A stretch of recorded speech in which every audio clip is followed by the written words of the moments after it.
January board meeting. It is a week delayed because we had bad weather last Tuesday and we were thinking that the weather was going to be good enough this evening. And we made it. So here we are.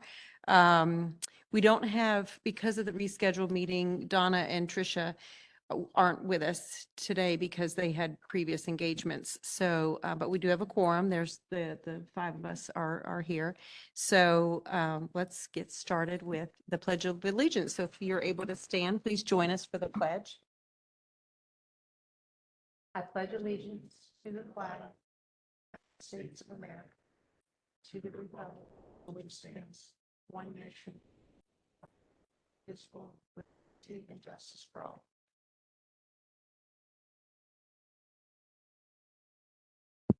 Our first item on the, well, it's not the first item. The next item on the agenda is Federal Grant Education Stabilization Fund update with Bonnie Hart. Thank you.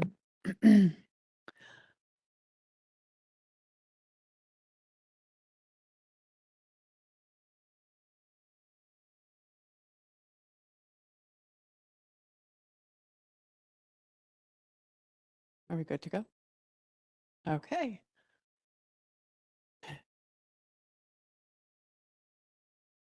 Maybe not.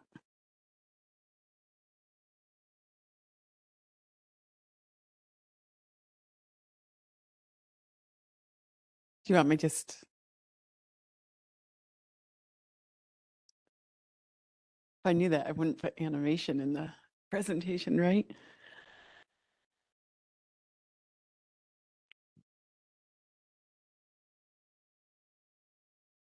Just start? Okay, I'll just start and it'll catch up to us. So each year since we've received federal funds as a result of the pandemic, we've been required to report out updates where we're at within each year. And last June, I believe it was, I gave the last update. So I didn't want to repeat everything I did last June. So this first slide really just gives an overview of the three different funding buckets, I call it. The first was the first CARES Act provided us just over $200,000. And that was the first set of funding that we received. And that was just money to reopen school when we had our shutdown from the pandemic. After that, additional funding became available through different acts. The next one was CRRSA Act. And this is one that has just recently this fall closed out. We expended all of our money. We at Lake George received just over $520,000, which all of it was applied to the HVAC project last summer. The bulk of the money we received from federal funds was from what we call ESSER II or ARP. They're interchangeable. We received almost $1.2 million. Now, when we received that money, there was certain requirements how you can use that money. Again, all as a result of the pandemic. So 20% of it had to have been used towards remediation or learning loss. And we were able to define what that looked like and what our programs look like for that. But we have to spend at least 20%, which equates to $235,000. We had 3 years to spend it, 3 years, 4 summers. So it started the summer of 2021 and we have through the September to spend it. The remaining money, we as a district decided to apply towards our HVAC project as well. When you take money, federally funded money that's given to you and just use it all for positions, then you run into problems later on when you're no longer receiving that money. How do you sustain those salaries? So the administrative team back in those years decided what was our best way to spend this money and try to sustain as much as we can. I'm going to focus tonight mostly on the most recent money, the ARP money or the ESSER money, and talk about the learning loss programs that have been funded through it and a little bit of update where we are with our project. So the programs that we have used this money for is most of it was our Jumpstart Summer Rally programs. We will have had 3 summers already so far, and looking at possibly this summer as well, if we still have the ESSER money for that. Otherwise, we have to decide how do we sustain it with our general fund. Some of the big highlights is it included money, the $87,000 that was spent for those 3 summer programs was for instructional. The bulk of it was instructional salaries, but also non-instructional salaries, which is considered our nurses and any support staff. And we provided transportation. Part of the requirements you'll see later on is we need to solicit feedback from different stakeholders. So we would ask after each summer, you live and learn. So we initially did it at the end of one year and put all of the programs together to get some feedback, where this fall we did it after the program ended to get feedback right away. And part of that feedback is what was the pros, what was the cons, in the transportation, since that was such a new addition to the program. How many people utilized it? How many would not be able to send their kids if transportation was not offered? Another program that is being funded is at the elementary school called Sunrise Scholars, where students come in before school starts to get extra help. And that is, again, for instructional salaries. The bulk of the money is instructional salaries, but as well as non-instructional salaries. So that has been 2 full years and part of this year so far funded. And you could see the amount of money that has been out of the remediation money applied to Sunrise Scholars. This was as of December 31st, so relatively recent. Some other programs, those were the 2 big programs that are funded. We had some high dosage tutoring at the high school. We had a tutoring lab, as well as when it comes to remediation in the Regents exams, there were a lot of exemptions and special appeals that were put into place with the pandemic. So we wanted to make sure our students, sometimes our students that struggle the most, could take advantage of the lowered special appeals. So we would give them a lot of intense tutoring so they could get that minimum score, which it was very successful with.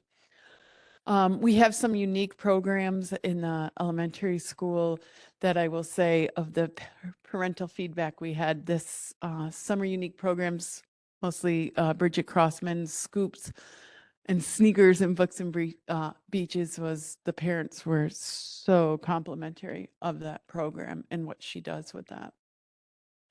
We were able to use some staffing for a tier 2 interventionist, especially up here at the high school, which didn't exist originally, to provide additional AIS, ELA, and math services. That was just for 1 full year and so far part of this year.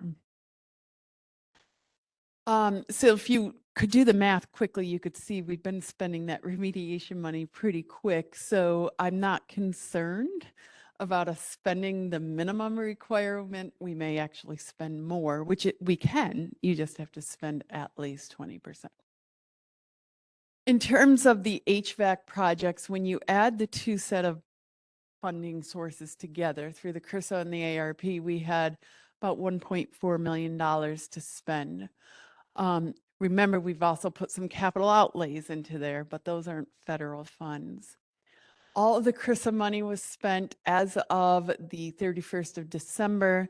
We had already encumbered $820,000, which left a balance of $122,000 to finish what we want to finish. We do have some masonry bids coming in due this week to really finish some of the more complex scope of work. If those bids come in, say at $80,000, that allows us to do additional events if we could get them in by the deadline, or additional remediation funding sources. So that becomes the juggling act, the fun part of it. So when you're given this federal funds money, they don't just say, here you go and do what you want with it. We now have accountability. And through the state, there were 7 different timeframes where you could have what they call a monitoring review. There's different levels and layers of that review. It could be all submitted virtual and you don't speak to anybody. They could do a virtual visit, which is what we were selected for, or they could actually come in person. Our review is coming up. It starts this month. I get 2 months to upload all of the evidence, and then they start going through it, and then they come back with their questions. Essentially, what that means is every single dollar has to be accounted for with supporting documentation. So if I paid a teacher $20 to do an hour of tutoring, I have to have their vendor invoice to document that.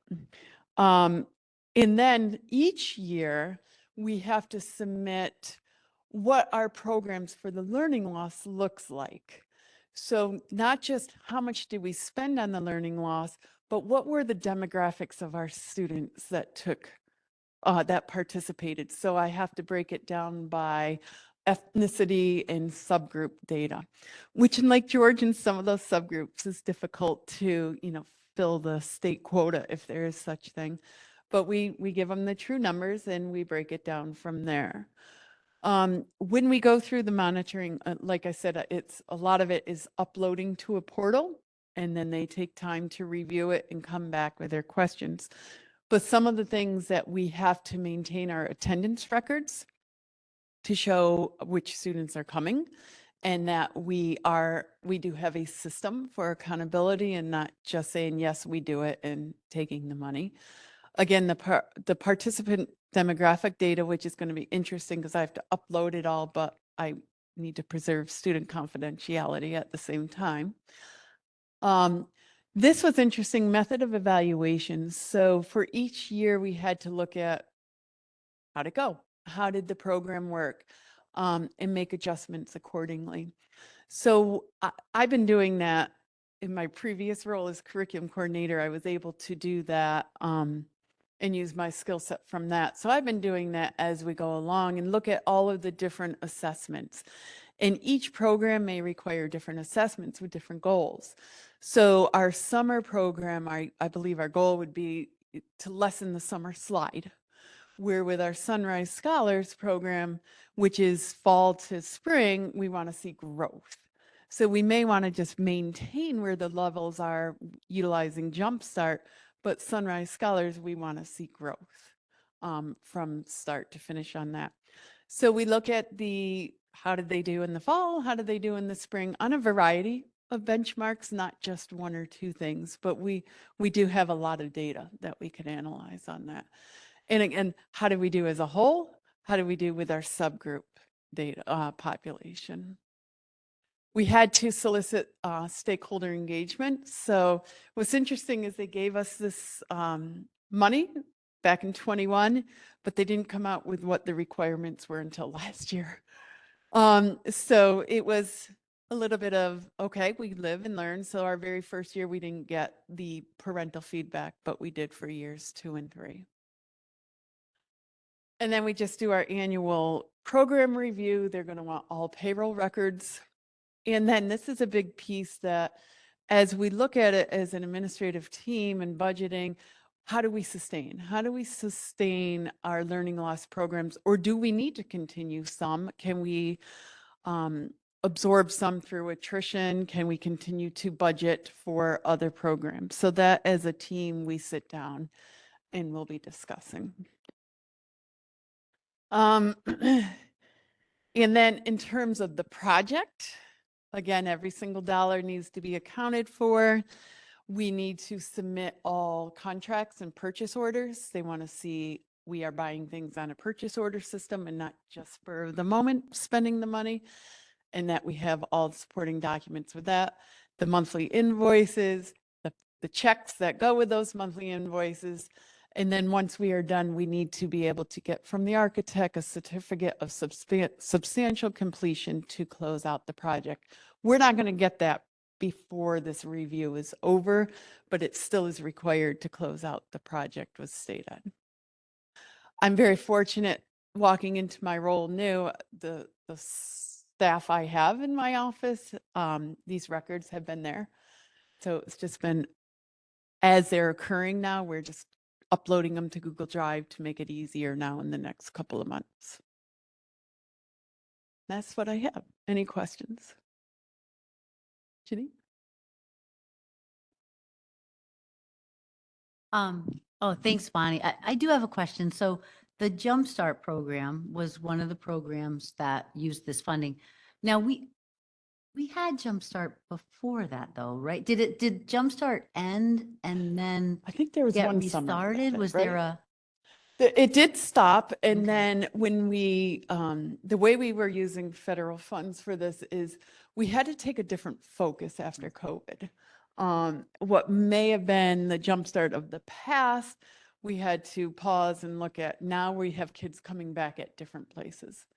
So our focus changed. And the first year, and correct me if I'm wrong, sometimes it was just, not even as much academic, but making them comfortable coming Right. back into a building where they weren't in, school, the school setting for so long. What was I don't remember. What was our funding source for the old Jumpstart? It's budgeted through the It general was, fund. okay, gotcha. Okay, thanks. Thank you. That's great. Thank you, Bonnie, for making a lot of detailed information very understandable. And you, actually, some questions popped into my head, but you answered them along the way with your presentation. So I don't have any more Okay. questions. Thank you. Any others? Great. Thank you. Thank you, Bonnie. The next item on the agenda is the Transportation Facility Capital Project Update with our Superintendent, John Luthringer. Yes, thank you so much. We just actually finished up a Building and Grounds Committee where we reviewed some of this as well. So I just have a 3-slide presentation here. Start with the first one there. Perfect. There we go. So it's an exciting time for us in Lake George as we've reached the end of design phase, and actually we are going into submission to state ed for review of our project. So this is an image of our project here, our capital project for our transportation facility. For the last several months, there's been a team from Tetra Tech working with district administration, and then again, working with our Building and Grounds Committee as we've worked through a number of things that we've brought up to the board as well. But we're excited for this day. We feel we have a great practical project that addresses the needs of our aging facility that we've talked a lot about, and brings us into the future with a facility that will again meet our needs, but also meet our future needs when it comes to the electric vehicle mandate, which we'll be talking more about over the next several months and years. So just wanted to review again with the Board of Education here the timeline.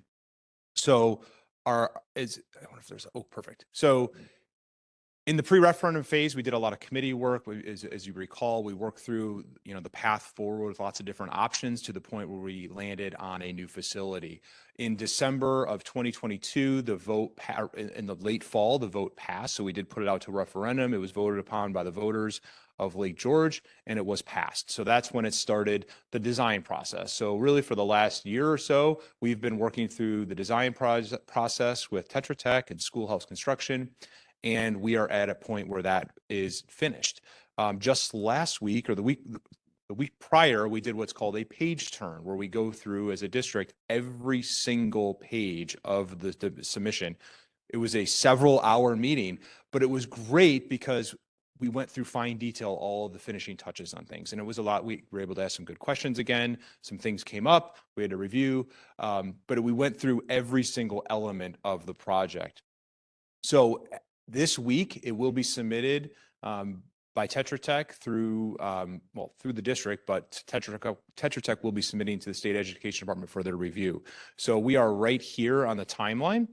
So we were informed through Tetra Tech that State Ed has all brand new employees that are doing the State Ed review. So they're expecting at least a 26-week review process, which we anticipated being quite lengthy. And for us, this is great because we have built in extra time. As you can see here, we're anticipating the review to potentially take as long up until next fall. We don't think it'll take that long, but we have time built in. Lots of reasonings for that. Some of it is lining up with our plan from fiscal advisors and well as with the debt running off.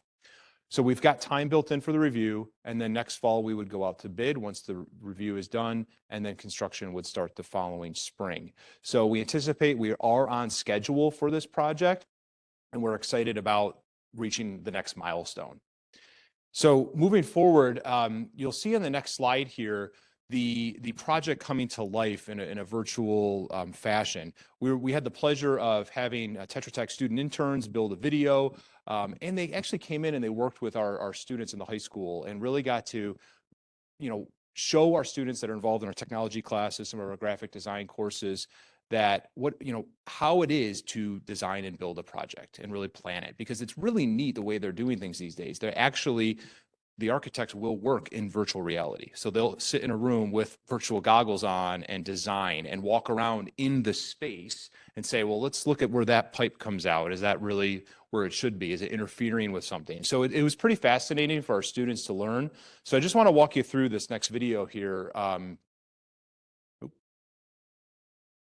Advance, it's not going.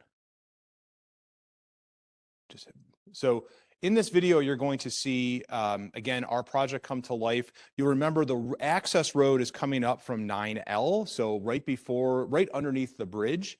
And I don't think it's going, Janine. Oh, there we go. Okay, so we're coming up from 9L, the access road here. You'll notice the project, plenty of space.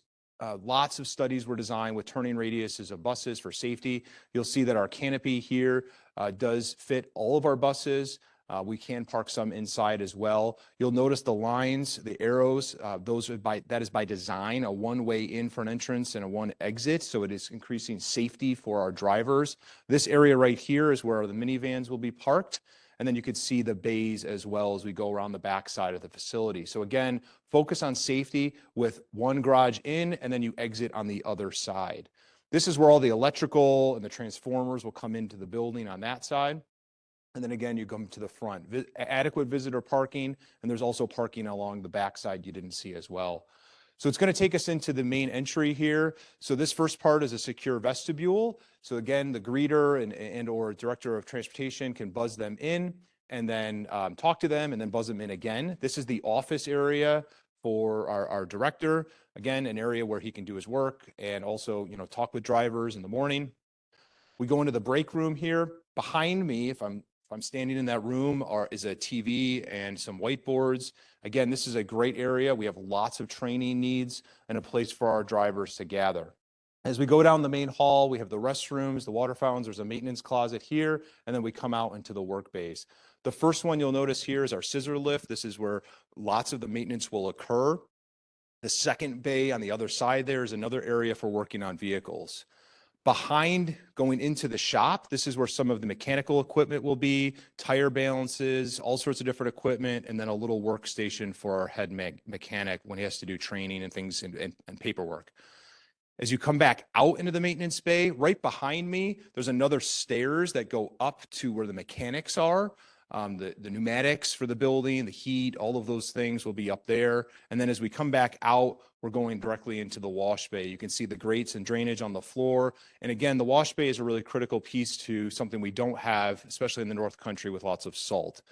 This is an aerial footage. Again, you can start to get a glimpse of the whole property line to include the retaining wall in the back. Notice that there's lots of trees remaining. That is something that we spent a lot of time on, thinking about the aesthetics, the look of it, making sure that we reduce our footprint as much as possible.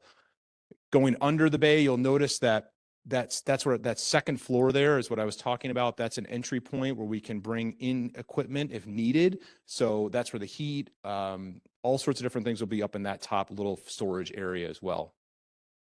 The last piece they did, which was pretty fascinating, is they did a solar study. So you can see, how the sun will impact the area. So this is really helpful. Again, thinking about even in the winter, thinking about how the sun's going to impact the ability to melt off some snow as well.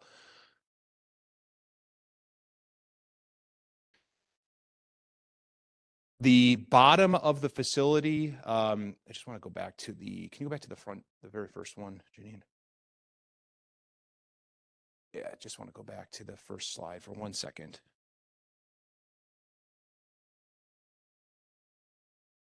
There we go. So this is not a color photo, but I just want to comment on this one briefly. Stone masonry here, and then this will be a different material up top. So it's a two-tone material. Again, the bottom being masonry. And they did a lot of thinking about that. Again, the one thing I also want to point out is there's lots of natural light associated with this building as well. So that was something we spent a lot of time at. Our existing facility is very dark. There's very, very limited windows, and this will really help, help a lot of things. Think of it when you're working in there, you've got lots of natural light, you're using less electricity. It's a better feel. You feel better about coming to work every day. So our bays will have lots of light, especially with the windows in the garages. So this was just another rendition of our project. This is going up for state review, as I mentioned, and it's a great, kind of milestone for where we are at this point in the capital project. Does the board have any questions? I'm glad you mentioned the natural light. That was when you put that picture up, the first thing I thought of was look at the windows in those doors. And then when we were going through the inside, the natural light was really, really impressive. And one thing that was in this presentation, which I'm sure still there, is that I'm really excited about, is the bathrooms that are accessible to the public and from the inside and the outside for sporting events. So that's yes. Good. Okay. Oh yeah. So you could see them on this side. So that's a great point, Katie. These are the bathrooms will still be accessible. We have exterior doors. We've been discussing how are we going to lock the interior, but we've been working through all of that. So yes, we still have those in the plans for having additional facilities for when we have sporting events. That's going Which to will be be much great for the appreciated community. by the Yes. community, as well as the additional parking for the community. Oh, yes. So so that's awesome. Yep. Anybody have any questions? Great. Thank you so much for your work on Thank you. that and that great presentation. My computer went to sleep. Okay, the next item up on the agenda is the elementary update with Mr. Jim Conway, the principal of the elementary school. Okay, so if I want to just start off by saying, Jess, you made it here. Thank you for being here. I know you're putting on our tenure, but it was a snowy journey, but thanks for being here. Tomorrow, the New York State School Library System is sponsoring a statewide presentation on AI, artificial intelligence, tomorrow for school librarians, instructional coaches, tech coordinators, and administrators. And there's many sites around the state where people are attending in person, and Lake George is hosting one of those sites tomorrow at the elementary school in the library. And we've got two amazing librarians and want to thank them for hosting this event. Like I said, 9 different school districts will be attending tomorrow, and about 20 educators. Also, February 3rd, first VEX tournament, which will be held in Queensbury for the elementary kids to be attending. We've, as you know, we've had a long history of first Lego League competitions in the past. So looking forward to our kids participating in a new adventure and figuring out what we learned from this first crack at VEX. Final thing I'm going to talk about, and I'll give a little bit of detail about it. It's our shift to computer-based testing. And there's this long history in the state of pencil and paper tests. And in 2015, 2016, schools had the option of administering the field testing through computers. We kind of held off on that for a while. Let's let them figure it out. By 2017, we could volunteer to administer the actual tests by computer. And then about then we started doing some of our field tests by computer in both buildings. I'm talking through 3rd through 8th grade testing. This year is the first year that some grade levels are required by New York State to abandon pencil and paper and have to take the tests by computer, 5th and 8th. But we've made a decision in Lake George that all of our 5th through 8th grade testing will be computer-based this year, and 3rd and 4th grade will continue to take the pencil and paper. So to prepare for that testing, Megan has been very much involved in all of this, and Fran and I are both very thankful for the work that she's done. But we have these CBT, computer-based testing simulations, that will be taking place in both buildings, actually starting tomorrow, Fran, in the junior senior high, where it's a trial run not only for the students to see what it looks like in the format, but for our tech staff and our teachers to experience that. The last thing you want to do is on the day of an assessment, have something not work or we didn't figure something out in advance. And Megan and her team will be very involved working with the teachers to make sure that the staff and students feel very comfortable. So wanted to give you that update. And if you had any questions about that, to provide that opportunity, but short and sweet tonight on a snowy night.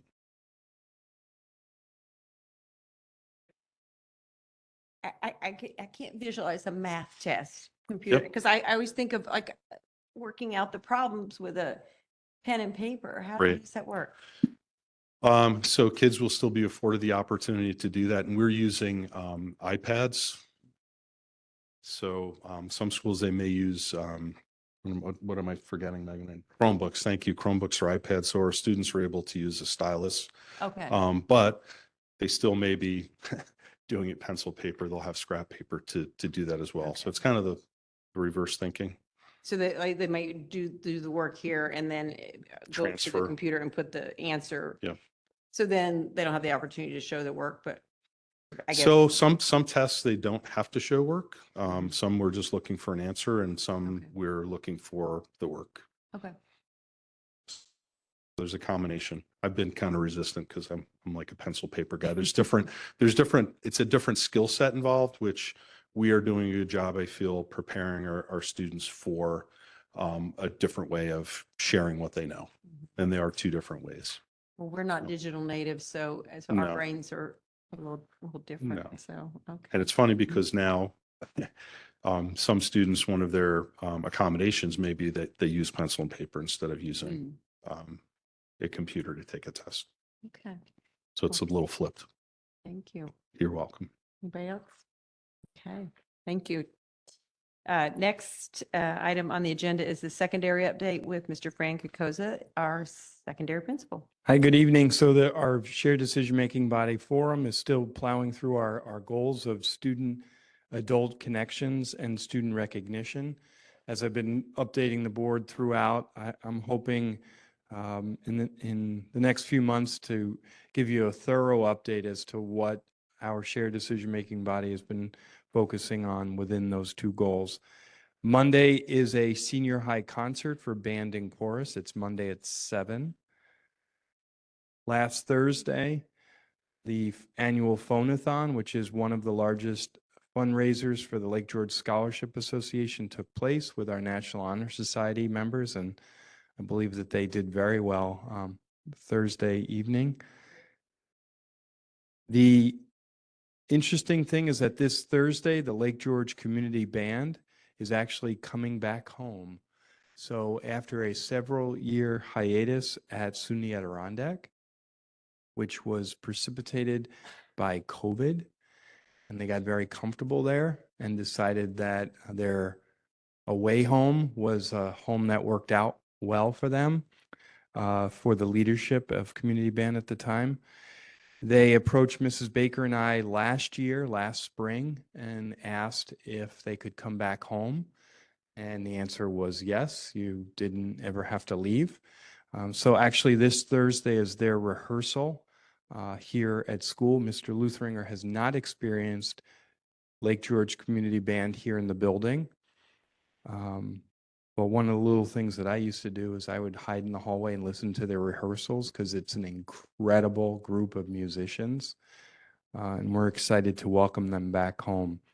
They rehearse Thursday nights here in the building throughout the school year to prepare for their concerts in March and over the summer. And as you know, we are the backup rain venue for Community Band in the summer. However, their concerts in the off-season are here at the school. So this Thursday, they come back home. And it's a great community engagement because we work with the Village of Lake George to help support the Community Band. Our hope in having it back in the building is to get student musicians back on Community Band. That was one of our driving forces to welcome them back. We have historically had student members in the band, but with it off-site, that hasn't occurred. So that's our driving force. And finally, at the last alumni meeting last month, the alumni trustees did vote at its last meeting to choose this year's Honored Alumni Award. And they chose as a distinguished alumni, Vinnie Cristino Jr. So at an upcoming meeting, Vinnie Jr., not Vinnie the Third, which is Junior Junior, Vinnie Jr., who's on the town board, will be bestowing that honor to him at an upcoming meeting. And I'll let John know what that date is when the Alumni Association chooses it. And that's all I have. Thank you. Thanks for that great report. Next on the agenda is the superintendent's report with John Luthringer. Thank you so much. I just want to echo a little bit what Mr. Conway was speaking to about computer-based testing. And I have past experience transitioning when I was building principal in Queensbury back in 2018. It seems like a long time ago. And then COVID did derail the state's timeline. So that timeline is back in play and requiring districts to move towards that. But we've been talking about this and planning for this all year. And, I couldn't be more proud of the work that Megan and Jim and Fran and others have done to prepare our students. It's going to be a shift. There's no doubt about it. We are going to go a little bit deeper into what it looks like with the board curriculum committee, because I think it's interesting and something that you should all be aware of. So we'll be sharing some more information at the upcoming curriculum committee on what it looks like. Because Katie, your question is accurate. I mean, math is different on a computer than it is doing it on a piece of paper. So we're excited to, embark on this journey, and we have a phase-in approach, as Mr. Conway mentioned, for grades this year, and then we have to complete the phase-in next year. So our youngest students will end up going next year. So we're going to learn a lot this year and then be able to transition our third and fourth graders next year. So I have a number of updates here and things to mention to the board, some of which you're certainly already aware of. So we've been working over the last couple months on some changes to our late bus runs, our activity runs. So starting, and this is something that, for us is a good problem to have, because we have tremendous participation in our after school activities and clubs. We have high participation rates. We have lots of kids utilizing and accessing our transportation home. And we know that sometimes, especially on peak ridership days, which is a couple days a week, it can take, longer to get home for our students. So one of the things that Bonnie and myself, we've been working closely with the principals and Andy Raymond on what does this look like. He has spent over the last couple of years trying to work our north and south runs and trying to make them equitable, as we have a vast range in our district. If you think about our map of our district, it is large. So one of the things that we're doing starting next week on June 24th, we've sent information out to parents already. We're going to add a third bus to the routes that will actually leave directly from the elementary school. So we will still have the north and south that will pick up the Elm School and come here and then go off. But there will be a specific bus directly taking elementary students home. We think that will help all of the runs reduce their time. But one of the things we've been clear about is this is a trial period. So we're looking at it from January 24th up to February break. And we're going to be collecting ridership data. We're going to be collecting drop time data, and we're going to really analyze that to determine what would be the next steps, or the best next steps. So we feel like this is a good opportunity to pursue that. Parents were informed through Parent Square. There's actually individual parent squares specific to the students that are impacted on the bus going out tomorrow. So parents will be well informed, and we'll be working with our drivers and our director on kind of the next steps after a few weeks of data. So it's something we're trying, and we heard, some members of our community, and we're certainly going to try to do our best to reduce the length of time that we have our students on the buses. So we're looking forward to that. Another update here, just on universal pre-K, is that's on the agenda tonight for the board to vote on. So right before the holidays, we sent out an initial interest survey to the community to really start getting an idea of the number of families that would be eligible based on the requirements, and then who expressed interest. So we had 20 people fill out that form. And of that 20, there's about 16 or 17 that indicated they would meet the requirements based on the age of their children. Some of them just filled it out because they have kids in the pipeline coming up, and they were just wanting to be on, to express interest, which was great.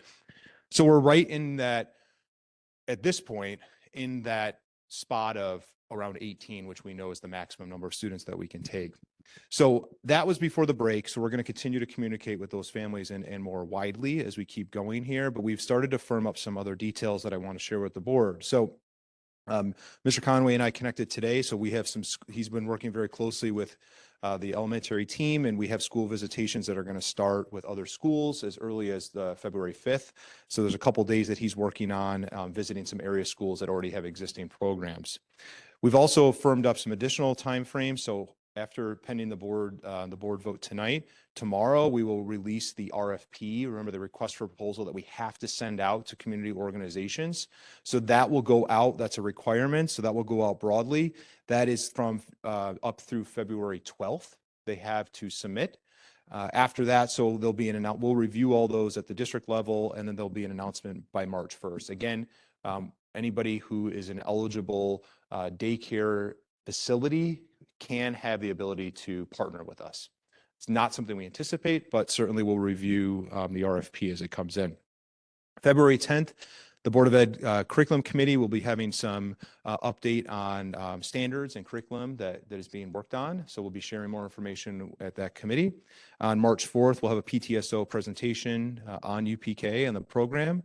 March 25th, we're going to have a parent information night to learn more about UPK and also to begin pre-registration. So the pre-registration will start on March 25th through the first two weeks from March 25th will be the lottery application. And then on April 9th, we're going to do the lottery selection. So that's all kind of the timeline that we've developed. That will be in the winter newsletter. We're also going to share that out very soon so parents can know the next steps in the process. So essentially, the lottery application will be a Google form, sort of a pre-registration that they've met the requirements. They could submit information about their students, and then that will go into the process that we'll have to develop at the district level for a lottery. We anticipate learning some more about that and how districts have done that on our visitations. The next month, the board will see the calendar. We've been working for the last couple months on the district calendar for next year. So the district calendar is something that's a very important document that goes out. So not only can parents plan, but our staff and the community can plan for what the school year looks like next year. What's different about next year's, and it's taken a little bit more time, is that there's actually a new holiday in the calendar. So the Governor Hochul and the legislators last year approved Asian Lunar New Year as a new state holiday. But what's unique about holidays for schools is that there's two buckets. One's called a school holiday, and then one is a state holiday. So for example, Juneteenth is a statewide holiday. Buildings are closed. The expectation is that there is nothing occurring on campus. It is closed. No students, no staff, no 12-month staff, no teachers, no kids. The Asian Lunar New Year is just considered what's a school holiday. So school holiday means no students and no teachers, but business can still occur on campus. So there's two different buckets of holidays, but regardless, it does have to be built into the calendar. So we are required to have 180 school days. We have to have a minimum of 180. We can have more up to a certain point. So it has taken a little bit longer because each time the state inputs a holiday, it requires the district to look for an additional day because that holiday does not count towards your 180 school days. We anticipate more holidays being added over the next several years. There are other holidays that are widely celebrated in different religions, and we anticipate more being put into the calendars. So next year, we'll be looking forward to Asian Lunar New Year as a school holiday. That day is actually in January, and it does fluctuate. So if it's on a weekend, the school does not have to observe it. But if it's during the week, the school does have to observe it. So next year, I believe it's January 29th. So it's a Wednesday. I just have a couple last remaining updates here.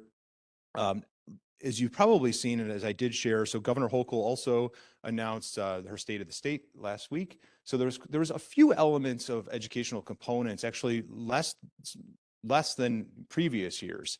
But one of the biggest ones has to do with literacy. And I just want to state a little bit about what the district has been doing, and even as last week. So New York State put out it was called the Science of Reading Literacy Briefs. It was for all schools last week. So Mr. Conway, Ashley Gershon and Sarah Olson, our curriculum coordinators, went to BOCES, and it was actually took place across the whole state, and all the BOCES hosted. So representatives from all the schools were requested to go. We sent 3 of them, and these briefs, so they're basically documents. They're small documents that outline sort of a roadmap that it's a state initiative, what they're looking to do in regards to literacy. But really the design of the briefs is to strengthen knowledge of evidence-based literacy practice to PK through 12th grade education. So again, we went down, we're looking forward to examining those. I'm really proud of the work that our district has done over the last year to start to move in this direction, especially around phonemic awareness and phonics. We did book studies last year. We've started to really shift some of the instructional practices in regards to phonics. And this spring, there's a formal review taking place at the elementary school being led by Megan and Jim and Ashley, taking a close look at a consistent formal K-2 phonics program that we implemented next year. So we feel that these briefs are in alignment with the work that we've started.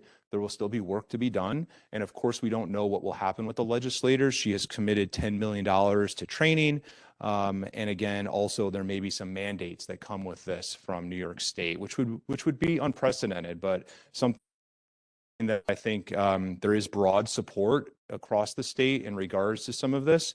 And we'll just some of it we'll wait and see, but also some of it we're going to proceed forward with because it's in alignment with the work that we've started with our curriculum renewal process. So again, I just want to thank our team for heading down there, and I'm really proud of our efforts in the work that's already started here in Lake George. And finally, I want to compliment Bonnie here as well. Our capital outlay project was approved in late December. So that project is $100,000 that was part of our budget last year. And it is, again, for additional work on our univents. So we have an additional univents. We just talked about it in our Building and Grounds Committee, and we're excited about that. We have our bids are out. We're expecting them back soon, within the next week or so. So we're hoping that we have some interest from contractors in regards to those projects, some of which actually have to occur in the spring. It's a very tight timeline. And then some of them will occur this summer, which is part of what the federal money that Bonnie spoke to tonight. So again, we're continuing on doing the work that needs to be done, and we're excited for that to happen as well. So that's all I have for me. So any questions? I know I just went over a lot. I just have a quick question, Yeah. just to straighten this out in my mind. I know you've explained it before, but I'm forgetting the RFPs with the pre-K, the RFPs that go out to existing daycare facilities? Is that- Yes. And then, so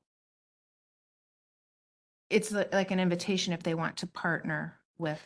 Yeah, they have to, it's an application that if they wanted to partner with us and provide Lake George pre-K at their facility or come and work in our classrooms, they would actually have to fill out this application and meet lots of requirements that we would have. Right.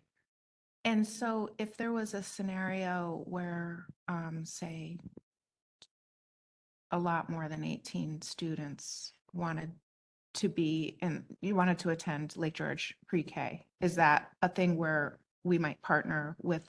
Is that an avenue for serving more students or not? No, because of the funding aspect. So some districts have lots of funding and they don't have space, so they would go out and partner. Okay. Our funding only really covers up to that allotment. It covers up to 20, but we're saying 18 is a good starting Okay. point for us. So in that regard, in my opinion, when we look at that RFP, that wouldn't impact us. If we did have larger numbers, there's potential for us to pursue further grants, but it's, again, right now we're only allocated the monies for that number.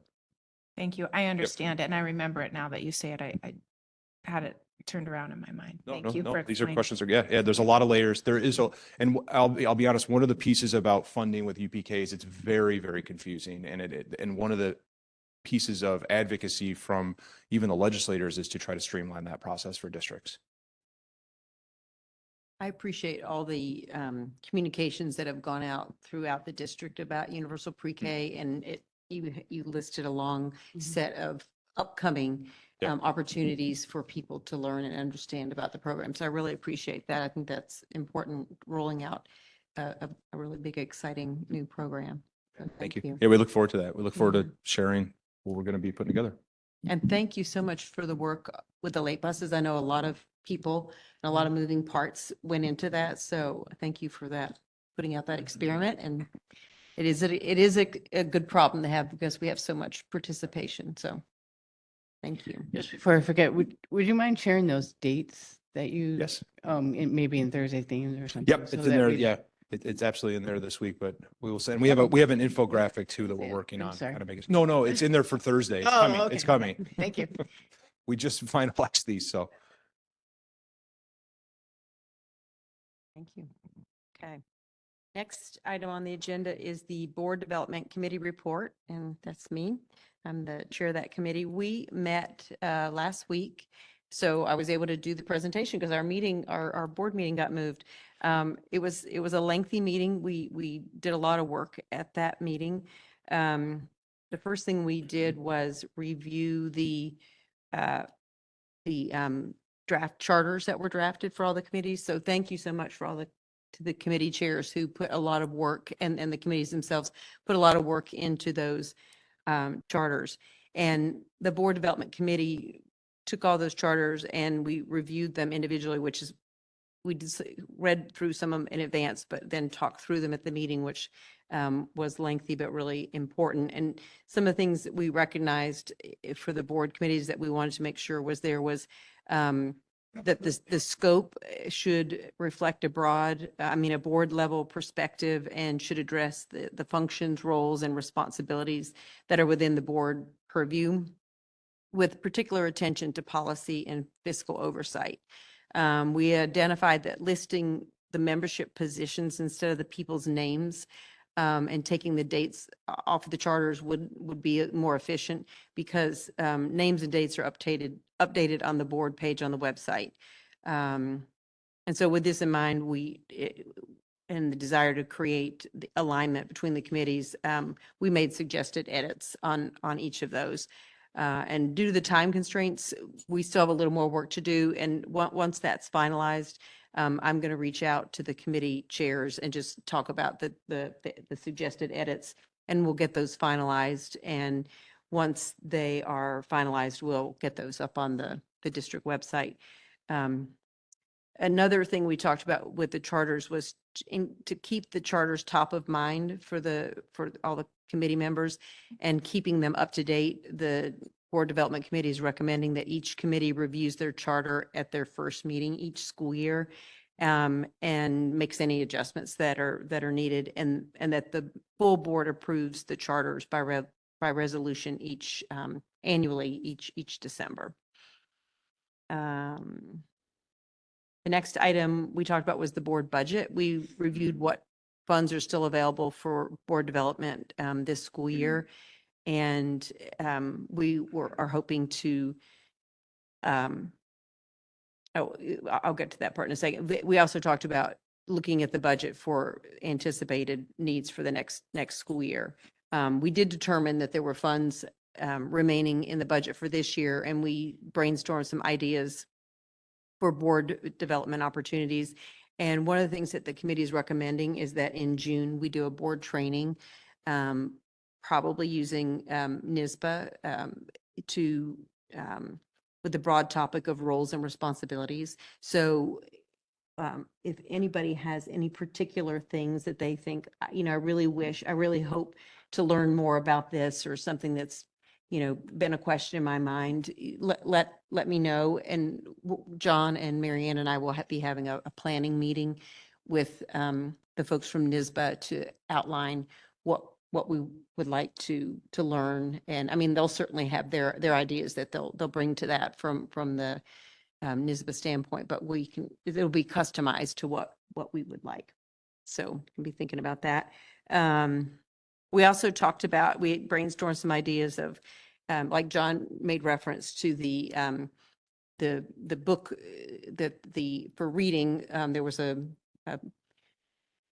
what was it called?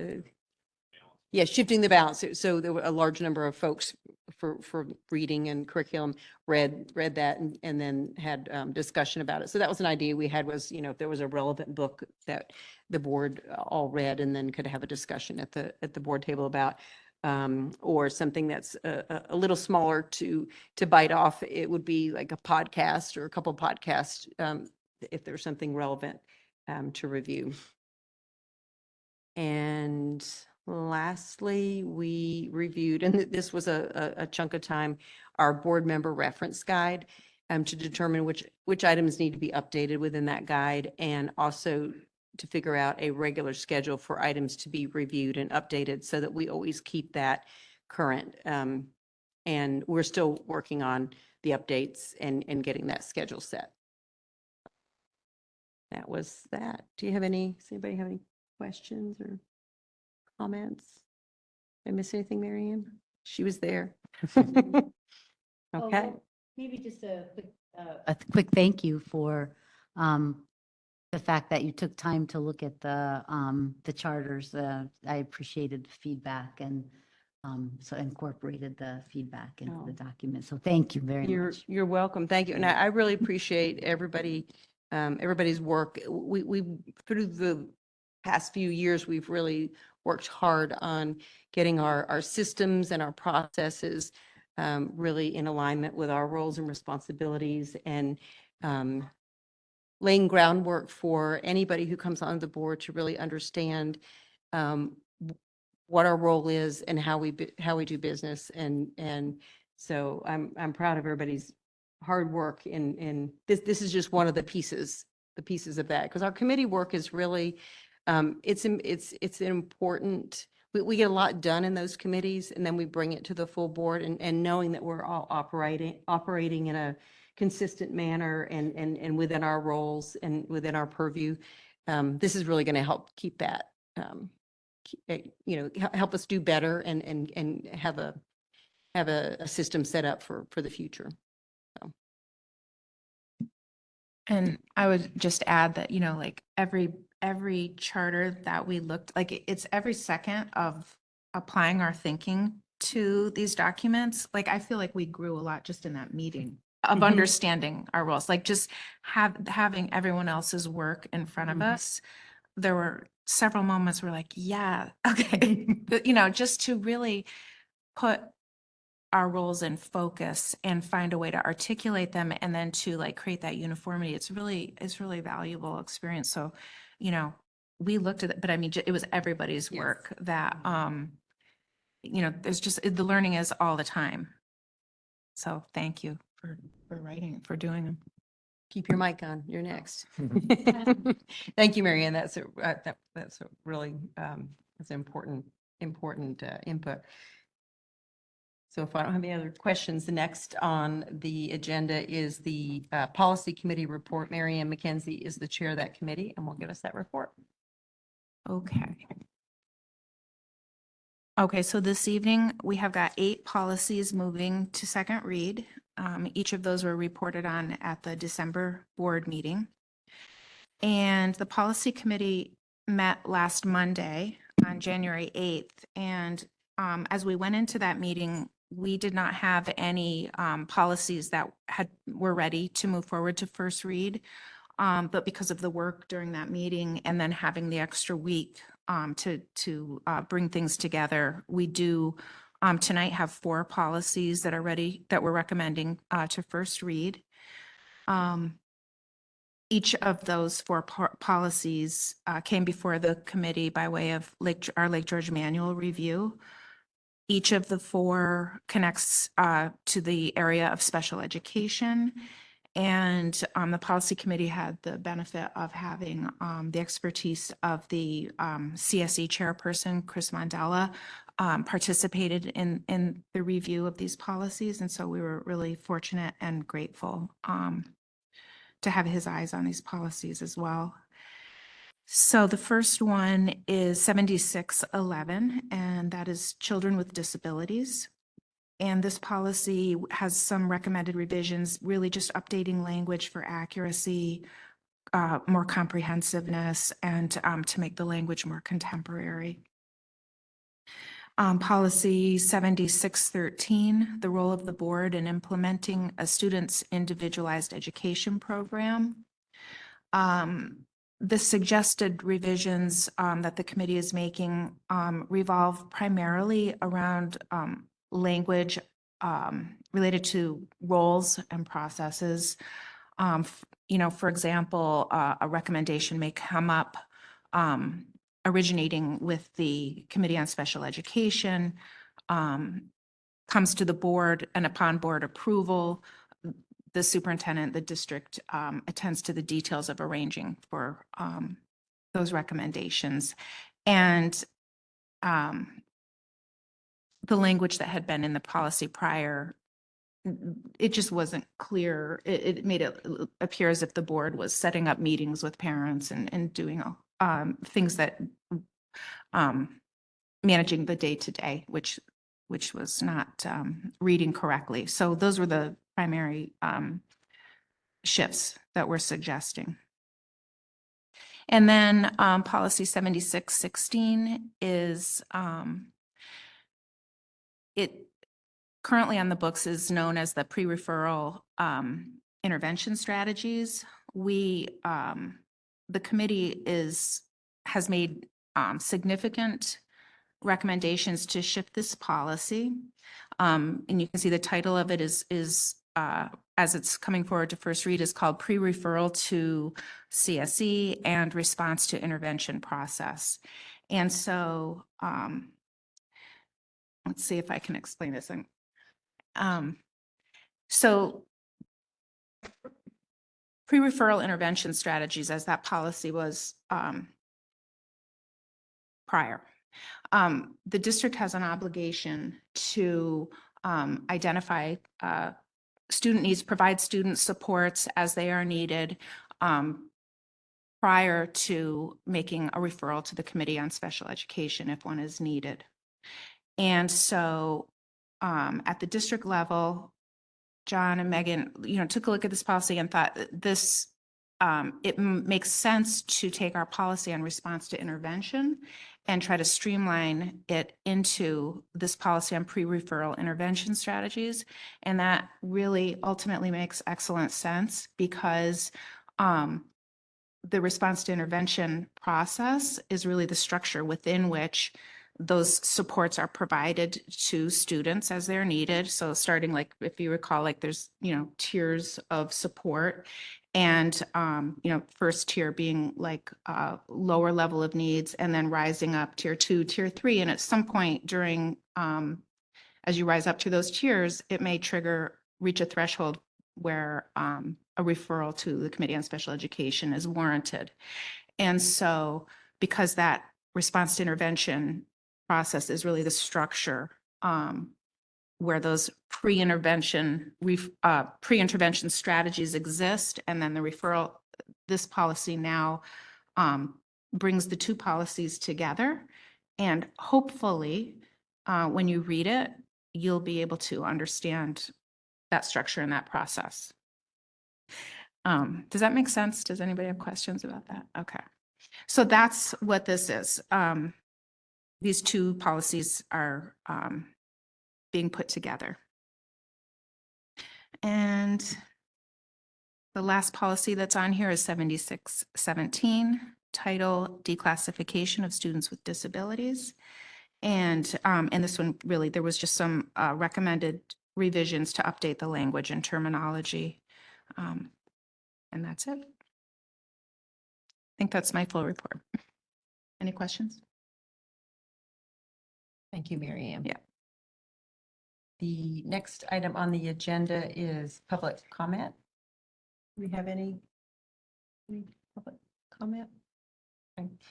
Is there anybody joining us remotely? No? Okay. Because usually if somebody's joining us remotely, I let them know how to send their comments or questions to us for getting answered at a later date. Okay, well, if there's no public comments, we will move into the school business portion. And the first item is the school business consent agenda. As recommended by the superintendent, be it resolved that the Board of Education of the Lake George Central School District hereby approves the school business consent agenda items A through G. In summary, item A is a regular meeting minutes, Board of Ed meeting minutes from December. Item B, a motion to approve the CSE recommendations from January. Item C is a motion in regards to an auction for the 2014 Bluebird passenger bus awarded to the highest bidder in the amount of $8,600. Item D is the motion for policies moving to second read. Item E is a motion to approve January surplus list of items to dispose. Item F is a motion to approve the Model OAS field trip request to Washington, D.C. from March 3rd, 2024 to March 6th. And item G is a motion to accept the contract with Schoolhouse Construction Services as the construction manager for the new transportation facility project. Have a motion. Second. Are there any questions? Any discussion? All in favor? Aye. Any opposed? Any abstaining? Motion carries. The next item on the agenda is Universal Pre-K program. As recommended by the superintendent, be it resolved that the Lake George Central School District hereby approves the implementation of a universal pre-kindergarten program beginning with the 2024-25 school year. We have a motion. Any questions? Any discussion? Okay, all in favor? Aye. Any opposed? Any abstaining? Motion carries. The next item we're moving to the faculty staff recognitions, and we have the item A, faculty staff resignations. As recommended by the superintendent, be it resolved that the Board of Education of the Lake George Central School District hereby accepts the resignation of Christopher McMore from the position of groundskeeper cleaner effective January 3rd, 2024. Second. Any questions? Any discussion? All in favor? Aye. Any opposed? Any abstaining? Motion carries. The next item on the agenda is the faculty staff consent agenda. As recommended by the superintendent, be it resolved that the Board of Education of the Lake George Central School District hereby approves the faculty staff consent appointments, items A through I. Items A through D are in regards to employees moving from probationary to permanent positions. So Leslie Marcotte moving to permanent position of groundskeeper custodian, Elijah Lugo moving to permanent position of cleaner nights. Item C, Kevin Boya to the permanent position of cleaner nights. Item D, to appoint Thomas Armstrong to the permanent position of cleaner nights. Item E is a motion to appoint Michael Ross to the probationary position of groundskeeper cleaner. Item F is a motion to appoint Madeline Godfrey to the position of long-term substitute special education teacher.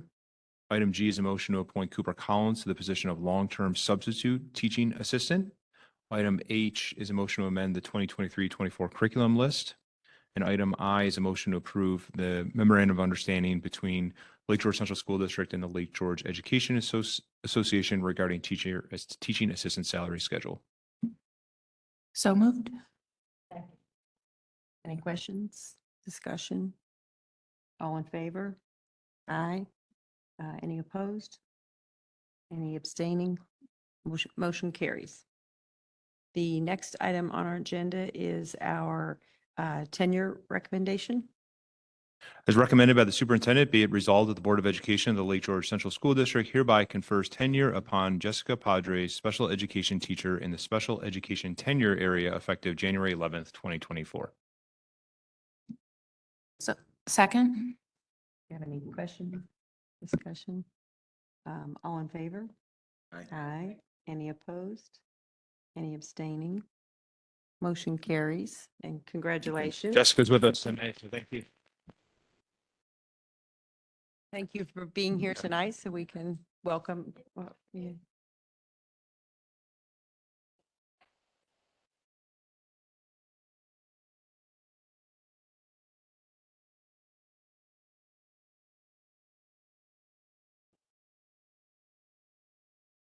Well, we're glad to have you here, and invite your friends and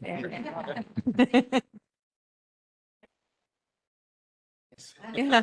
Well, the weather was a little dicey. It was a little dicey. So you can harass them and get them here get them here next month. That'll be Yeah, great. I just want to take a moment to thank Jess for coming tonight in the weather. I know, and also we had to postpone. So I know you've got little ones at home, and we do one.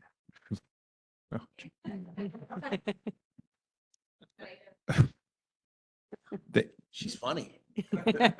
So, and I just want to remind the board also that, just a reminder about tenure, and that typically tenure occurs later in the school year, but sometimes when there are appointments that are made, it just changes the timeline. So Jess was hired at this time a few years ago.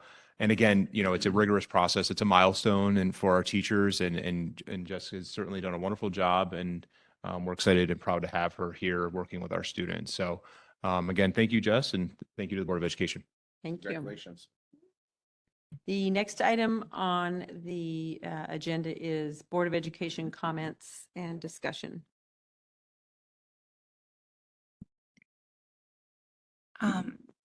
There were 2 items on my policy report that I forgot to report on. Is it okay to use this Oh. time to? Yes, please do. Okay. I'm sorry. I just wanted to finish that report with a discussion of a couple policies that are not moving forward tonight, but that we had extended conversation about at our policy meeting last week. And one of them is the 7110 comprehensive student attendance policy. That's a very lengthy policy that the committee has spent a lot of time and investment in updating. And during that review, we also recognized that there was a Neary One BOCES policy update from 2019 that came to light. And so we're still in process with kind of, we're going to continue working off of the policy that we've already invested in, but we're going to make sure that we have any important or essential elements from the update incorporated in that. So I just wanted to mention that that'll be coming before the board at some point soon, I hope. And then the other policy I wanted to mention that is being addressed right now, this is a new policy. It'll be called Workplace Violence Prevention Policy. And basically the Workplace Violence Prevention Law has been amended to extend coverage to public schools.